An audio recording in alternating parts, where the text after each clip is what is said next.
امام حسین علیہ السلام کی حاضر جوابی۔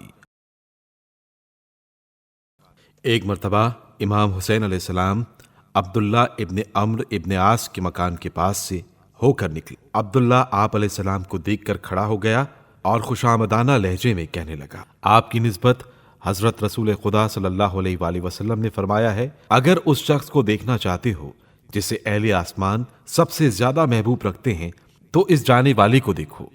حضرت امام حسین علیہ السلام نے اس سے فرمایا، اگر تو مجھ کو آسمان و زمین کی تمام مخلوقات سے افضل جانتا ہے تو پھر تو نے صفین میں میرے اور میرے باپ کے ساتھ جنگ کرنے پر کیوں کمر باندھی تھی، حالانکہ تجھ کو معلوم ہے کہ میرے پدر بزرگوار مجھ سے فضیلت میں زیادہ تھے۔ عبداللہ نے کہا، میں اپنے باپ کے حکم کی وجہ سے مجبور ہو گیا، اور حضرت رسول خدا صلی اللہ علیہ وآلہ وسلم نے باپ کی اطاعت کا حکم دیا ہے۔ حضرت امام حسین علیہ السلام نے فرمایا، تو سمجھتا بھی ہے کہ خدا اور رسول کا حکم ایسے معاملات میں کیا ہے؟ کیا تو نے قرآن میں یہ حکم نہیں پڑھا جو خاص طور سے گمراہ والدین کے بارے میں نازل ہوا؟ وَإِن جَاهَدَاكَ عَلَىٰ أَن تُشْرِكَ بِي مَا لَيْسَ لَكَ بِهِ عِلْمٌ فَلَا تُطِعْهُمَا۔ اور اگر تمہارے ماں باپ اس بات پر زور دیں کہ کسی ایسی چیز کو میرا شریک بناؤ جس کا تمہیں علم نہیں ہے تو خبردار ان کی اطاعت نہ کرنا۔ اور ایسا ہی میرے نانا نے فرمایا ہے، إِنَّمَا الطَّاعَةُ فِي الْمَعْرُوفِ۔ اطاعت والدین جائز امور میں منحصر ہے، اور یہ بھی فرمایا ہے، لا طاعة لمخلوق في معصية الخالق۔ ایسے امور میں بندوں کی اطاعت نہیں کرنی چاہیے جن سے معصیت خدا لازم آئے۔ یہ سن کر عبداللہ سخت نادم ہوا اور کوئی جواب نہ دے سکا۔ ایک مرتبہ عمرو ابن عاص نے حضرت امام حسین علیہ السلام سے مزاحاً پوچھا، کیا وجہ ہے کہ آپ کی اولاد کم ہے اور میری اولاد زیادہ ہے؟ آپ علیہ السلام نے ایک شعر پڑھا، بغاث الطير أكثرها فراخا وأم الصقر مقلاة النزور۔ شکار نہ کرنے والے پرندوں کے چوزے بہت زیادہ ہوتے ہیں اور شکاری پرندوں کی ماں ہمیشہ کم بچوں والی ہوتی ہے۔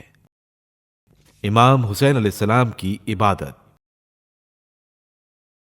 جس ہستی نے رسول خدا حضرت محمد صلی اللہ علیہ وآلہ وسلم، سیدہ کائنات جناب فاطمہ زہرا سلام اللہ علیہا اور حضرت علی مرتضیٰ علیہ السلام جیسے عبادت گزاروں کی آغوش میں پرورش پائی ہو، ان کی صحبت سے فیض حاصل کیا ہو، اس کی عبادت کا کیا کہنا؟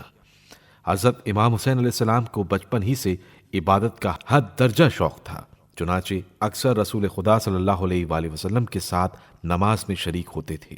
حضرت امام حسین علیہ السلام نے تمام عمر میں 25 حج پا پیادہ کیے، حالانکہ سواریاں آپ علیہ السلام کے ساتھ ہوتی تھیں۔ آپ علیہ السلام کو عبادت الہی کا اس درجہ شوق تھا کہ شب عاشور آپ علیہ السلام نے مخصوص عبادت کے لیے عمر ابن سعد سے اجازت لی۔ شب عاشور سخت رات تھی کہ دنیا بھر کے مصائب حضرت امام حسین علیہ السلام پر ہجوم کیے ہوئے تھے۔ ایسے وقت میں بکمال شوق عبادت الہی کرنا انہی کا کام تھا، اور اس سے بھی زیادہ سخت وقت نماز ظہر کا تھا۔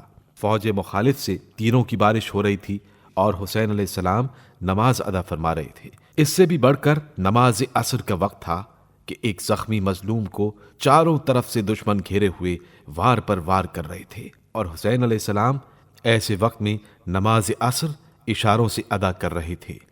انتہا یہ ہے کہ سجدے ہی میں اپنا سر دے دیا۔ امام حسین علیہ السلام اور خوف خدا۔ شوق عبادت کے ساتھ خوف خدا کا یہ عالم تھا کہ جب حضرت امام حسین علیہ السلام نماز کے لیے کھڑے ہوتے تھے تو خوف خدا میں چہرہ مبارک کا رنگ متغیر ہو جاتا تھا اور بدن پر لرزہ طاری ہو جاتا تھا۔ جب کوئی اس کی وجہ دریافت کرتا تھا تو آپ علیہ السلام فرماتے تھے، جس شخص کو دنیا میں خوف خدا ہوگا وہی قیامت میں چین سے رہے گا۔